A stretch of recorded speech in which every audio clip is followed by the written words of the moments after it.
There's no doubt that war is a common theme throughout Studio Ghibli films, from intense visual horrors in Grave of the Fireflies to thematic themes of war in movies such as The Wind Rises and Howl's Moving Castle.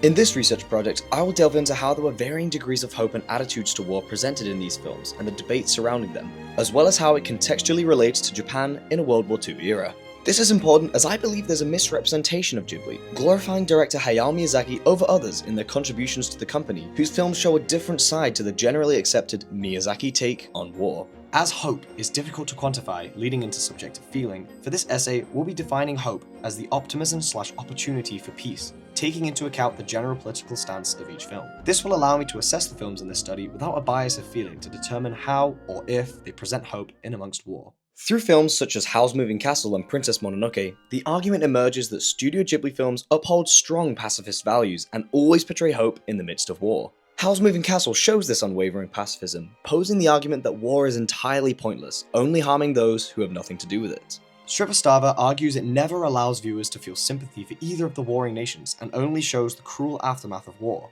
We see this through the relentlessness of bombings and the effect it has on Howl as a character progressively losing his heart, creating a bleak reflection of Miyazaki's own experiences growing up during World War II, solidifying the pacifistic values of this film.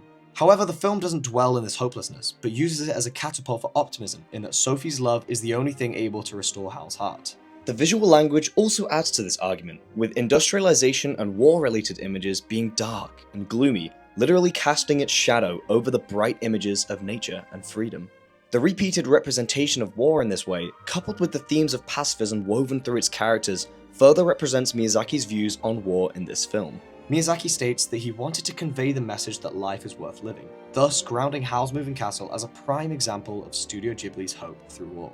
Comparatively, directly contrasting Srivastava's point, Princess Mononoke, a film about humans at war with nature, takes a vastly different approach to wartime optimism by zooming straight into the lives of those at war.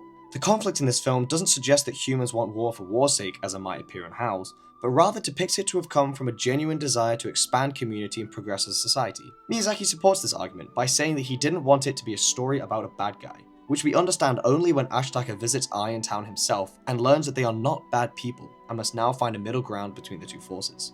On the surface, this seems to contrast the pacifistic ideals in Howl's Moving Castle, but through the visual language of Princess Mononoke, we see that at the start, Town is shown as a dark, industrialized, war-bringing community. However, as we empathize with the characters throughout the film, we learn that they do not seek war but growth, so now the town is seen overcome by nature and beautiful landscapes. So war is not glorified in any way here. Horrors are still horrors, but we are forced to see the importance of finding a middle ground, such as is exemplified through the changes in visuals of Town. Therefore, Princess Mononoke further supports the argument that Ghibli films provide hope even in the ashes of war. One argument that has sparked debate amongst scholars and critics such as Akimoto is by asking, have Ghibli films actually begun to glorify war? The Wind Rises depicts a fictionalized story of the real wartime figurehead Jiro Horikoshi, and how he came to invent World War II's famous Mitsubishi Zero plane, which later in the war would become the flying graves of the kamikaze pilots. The film at multiple points depicts the creation of this plane in a beautiful and triumphant way, painting it in amongst stunning backdrops, however ignores that the use of such a plane is to kill and destroy. This has caused immense debate and placed Studio Ghibli under accusation of not caring about the lives that were lost in the war. Miyazaki pushes against that claim, arguing that the aim was never to create a film that glorified war, but to portray a Japanese young man who chased his dream. However, Akimoto goes on to critique that by arguing that to memorize war could be fictionalized. From a Korean perspective, the film could be regarded as a nationalistic right-wing movie which beautifies the age of Imperial Japan. This brings up the question, should real war stories be told under the lens of animation, especially seeing as though there's an undeniable nostalgia depicted with Jiro's controversial work. This split has resulted in a film that goes against Ghibli's pacifist stance on war and throws into question the sincerity of Miyazaki's claims, thus showing there's more to this question than is the film hopeful or not, ultimately asking, given the film's historical context, should it even exist in the first place? In the debates of Studio Ghibli films, they almost always focus exclusively on the works of Hayao Miyazaki, brushing under the carpet films directed by anyone else. Due to the success of Miyazaki-directed films like My Neighbor Totoro and Princess Mononoke, an auteurist reputation has been established, with there being very little distinction between the man and the studio. With his films being advertised in the US, many fans have only ever come to know Studio Ghibli under the context of Miyazaki, creating this 1950s auteur-like signature, bringing together the mise-en-scène, soundtrack, and story to create a uniquely Miyazaki film. However, scholars such as Kindig critique this as being disingenuous to the collaborative process of filmmaking. So let's take him out of the equation to ask if the Ghibli synonymous idea of hope is directly a result of Miyazaki's influence, and does that change when the movie is directed by someone else? We'll look at Grave of the Fireflies, directed in 1988 by the often overlooked Ghibli co-founder Isao Takahata. Grave of the Fireflies depicts a graphic, harrowing look into war-torn society, shown through the lens of a young boy and his sister, navigating life after the destruction of their home and death of their mother. After surviving an air raid at 9 years old, Takahata uses his personal experience to depict a severely less optimistic depiction of war compared to Miyazaki, more akin to the reality where children get hurt and die.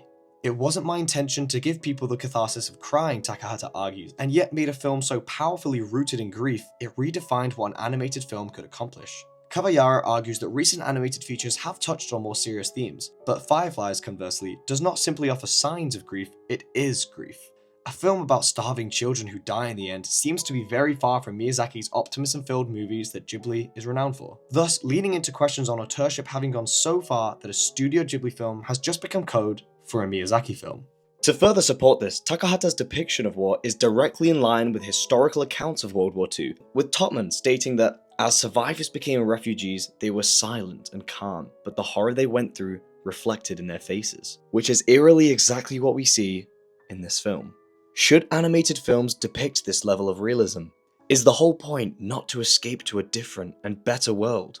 Arguably, yes. And that is the case with films like My Neighbor Totoro and Howl's Moving Castle, which makes Grave of the Fireflies stand out even more against Miyazaki's films, which is precisely why it's not a stretch to label Grave of the Fireflies as grief, throwing the whole medium of animation into a shockingly realistic nightmare, especially in the Disney Renaissance age of films. Through studying the immense thematic and visual differences from Grave of the Fireflies, it's clear that not all Studio Ghibli films represent hope during war, but that's a result of the authorship of Miyazaki and the underrepresentation of other directors, such as Isao Takahata, who created something so powerfully against that status quo that it redefined a whole medium of filmmaking. 途中で出てしまったとかね。そういう意見もあるし。 Overall, it's clear that war is a central theme throughout Ghibli films, from the effects on characters in Howl's Moving Castle to the harrowing realities of Grave of the Fireflies. Miyazaki and Takahata have undoubtedly created a studio with undeniably strong anti-war values. Through studying these films and the context in which they represent, we have learned that the depiction of real-life war stories can lead to immense controversy, with it being nearly impossible to present it from a politically pacifistic view, no matter how good the intentions. So although debate has arisen as to Miyazaki's romanticization of war, we can conclude that Studio Ghibli for the most part do stand to represent hope and optimism in the midst of war. However, this is in part a result of the undeniable authorship of Miyazaki. So when looking into Ghibli as a company, we now know that it's crucial to see it as more than just the works of Hayao Miyazaki.